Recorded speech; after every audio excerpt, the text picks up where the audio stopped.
他来了，他来了，他迈着步伐驶来了。经过大半年的等待啊，乌军的 M1 主战坦克是终于要在本月抵达乌克兰了。这下呢，俄军又该头疼了。接下来跟大兵一起来看一下吧。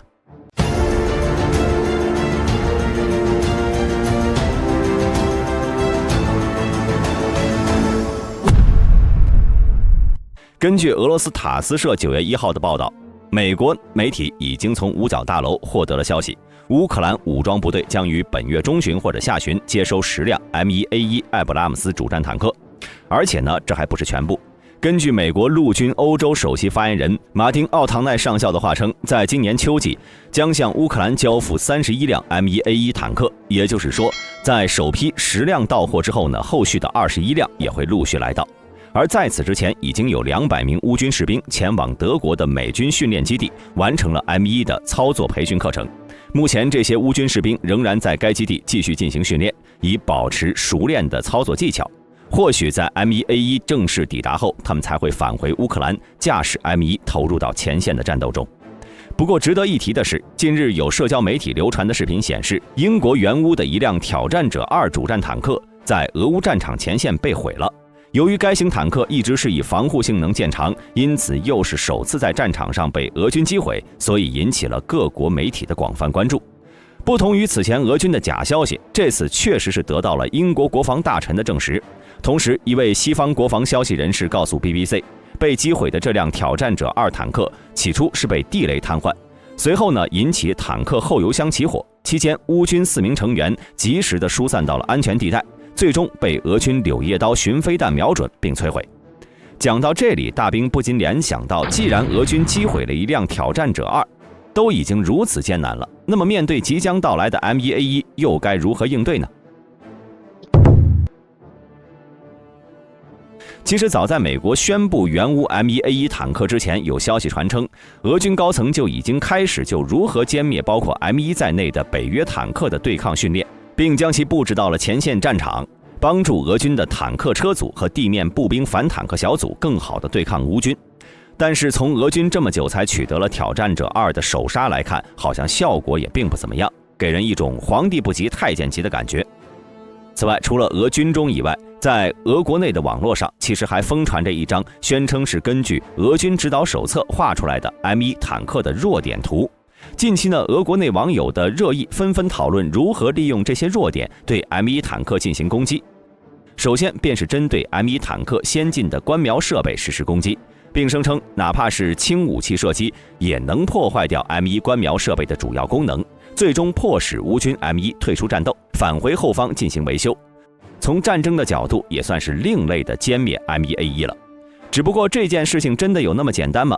要知道，作为一个陆上的移动堡垒，坦克的全身可都是披甲的，对于那些薄弱部位，在设计坦克时就会对观瞄系统的防护进行额外的考虑。在这方面， M1A1 的观瞄系统不仅有装甲防护，还可以有主动开关的设施，想要直接击中难度非常高。此外呢，就算是 M1 的观瞄设备全损，也只是会降低部分作战能力，并不会完全失去战斗力。交战距离足够近的情况下，也是能够依靠肉眼观察查表来进行射击的，只不过效率会低一些。讲到这里，可能有人会说，就算 M1 观瞄设备有装甲，但我等你开镜瞄准时安排一个狙击手精确打击不就行了？对此，大兵只能说胆子很大。要知道，如果有人想要狙击坦克的观瞄设备，那么这个人呢就必须在炮塔的正前方。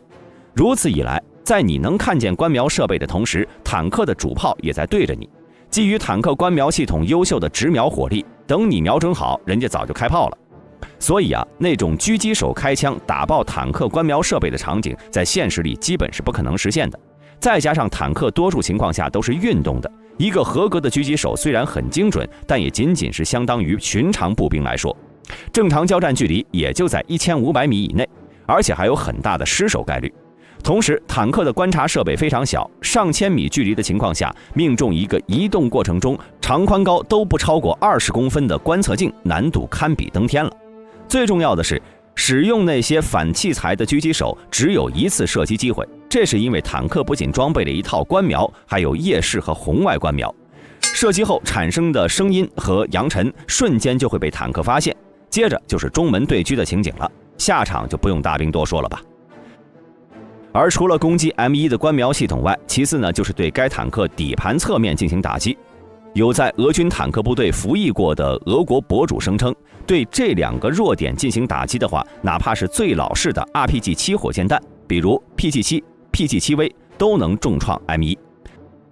关于这一点，确实是有很大的可行性的。要知道，现今世界上所有坦克基本上都是手上和手下装甲更厚实，侧面的裙板就非常薄了。毕竟在早期设计裙板时，只是为了防御那些小口径的动能弹，因此早期裙板都是薄钢板。后来随着破甲弹的兴起，坦克裙板才做出了一些改变，作用变成了引爆破甲战斗部，破坏射流。对于某些螺旋弹簧悬挂机构的坦克来说，裙板多少是能保护一下脆弱的悬挂系统。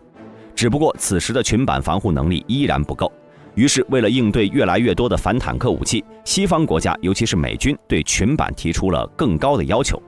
除了为其加装了网格式防护材料外，美军还专门研制了新的高强度裙板材料，至今已经发展了2代复合装甲裙板，并且经受了实战考验。就比如说在整个海湾战争中，美军总共有23辆 M1A1 被弹药命中或者触雷，其中有9辆被摧毁，无法修复。而这9辆之中呢，有7辆是毁于友军误击的，而剩下2辆则是由于在战斗中陷入泥沙中无法动弹，脱救不易而遭美军自行破坏。其余受创的 M1A1 则是仍能救回并修复继续服役。由此可见 M1A1 的防护是有多优秀。需要注意的是，除了原有的裙板，乌克兰还能为 M1A1 加装爆炸反应装甲。此前乌军在接收了豹2后呢，就为其加装了苏联时期研制的接触1爆炸反应装甲，以此进一步提升该坦克的防护能力。根据一系列的测试显示，单层接触1能降低破甲弹50%的威力，大多数情况下能够额外提供400毫米的防护能力。如果在炮塔上混装多层爆炸反应装甲，更是能够提供超过600毫米的防护能力。也就是说，一旦为 M1A1 的裙板加装接触1，也能大幅提升它的装甲防护能力。而除了接触1之外呢，乌克兰还在2003年自研了一款利刃反应装甲。根据众多实验结果表明，利刃所产生的爆炸以及药形罩产生的聚能射流，能够有效对来袭弹药实施定向拦截，并能截断或者击毁来袭弹药。在对动能穿甲弹的防御效果方面，使来袭弹药的威力大小一般在60%到90%之间。在2009年的一次测试中，120毫米脱壳穿甲弹几乎无法对利刃造成破坏，只能在主装甲表面留下一个小凹坑。如果能对其加装到 M1A1 的裙板上，俄方的想法便基本无法实现了。另外，依据一位参加了第2次车臣战役的俄网友说法称，对坦克的燃料箱进行打击也会是特别有效的一个办法。但是这个方法可行性并不高，因为 M1A1 的灭火装置效率非常高，这种对燃料箱发起的攻击往往还没能波及到发动机就会被熄灭，更何况车主手里呢还有便携的灭火器可以用。在数据显示上，在伊拉克战场上，对 M1A1 的燃料箱攻击成功率确实是不高，而且即便能够摧毁坦克，内部的车组成员也基本上都撤走了。最后呢，还是上面那位据称有坦克使用经验的俄博主说道，使用反坦克地雷会是效率最高的一种反制手段。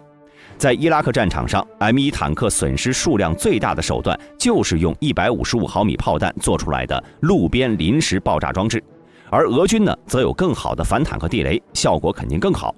对此，大兵不知道该博主有没有考虑到，届时乌军肯定不会莽撞地将 M1派往没有排除过危险的道路。毕竟乌军基本都是先用排雷车辆彻底检查过预定的道路之后，才让部队通行的，可不会像此前俄军那样，即便是地面上明摆着有地雷，还硬要前行。综上所述啊，俄网友想出来的这些办法虽然都有一定的可行性，但实行起来的难度太高了。要大兵来说，还不如用下面这2个办法。首先呢，对于俄军来说，最简单最有效的便是武装直升机。毕竟此类直升机自诞生以来，素有坦克天敌的说法。原因呢，就在于其具有火力强，适用于低空、超低空攻击，能在机动和悬停状态中射击，单机出动快，使用灵活，战场停留时间短等特点。就比如说在反坦克火力方面，武装直升机基本都携带有反坦克导弹、航空火箭和航空机关炮，不仅射程远，还有着精确制导的能力，射击精度高，破甲威力大。在比较空旷的战场上，武装直升机凭借居高临下的优势，确实能从空中以猛烈火力对敌方坦克发起猝不及防的攻击。此外呢，曾有人计算过，武装直升机在30米以下的超低空以250公里每小时的速度飞行的话，飞越120度的世界范围只需要3到4秒。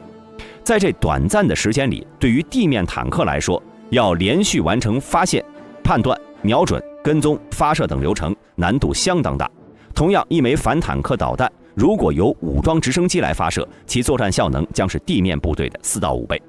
举例来说，美军的 AH-64阿帕奇武装直升机实施导弹攻击的命中率超过90%。同时，北约军队的实验和演习也证明，直升机与坦克的战损比往往会超过1:12至19。用直升机打坦克的命中率约为80%。在海湾战争中，美军的一个武装直升机营仅一次战斗出动，就击毁了伊军84辆坦克和各型装甲车辆。由此可见，武装直升机对于地面坦克的碾压之势。只不过，俄军想要这个办法，却面临着一个问题，那就是北约国家在援助坦克时就考虑到了俄军的直升机威胁，因此援助了许多防空系统，就比如说毒刺便携式防空导弹。借助这些武器，此前乌军击落了许多俄军直升机。根据乌克兰的数据，俄军在这1年多时间里已经损失了数十架卡52和米28武装直升机了。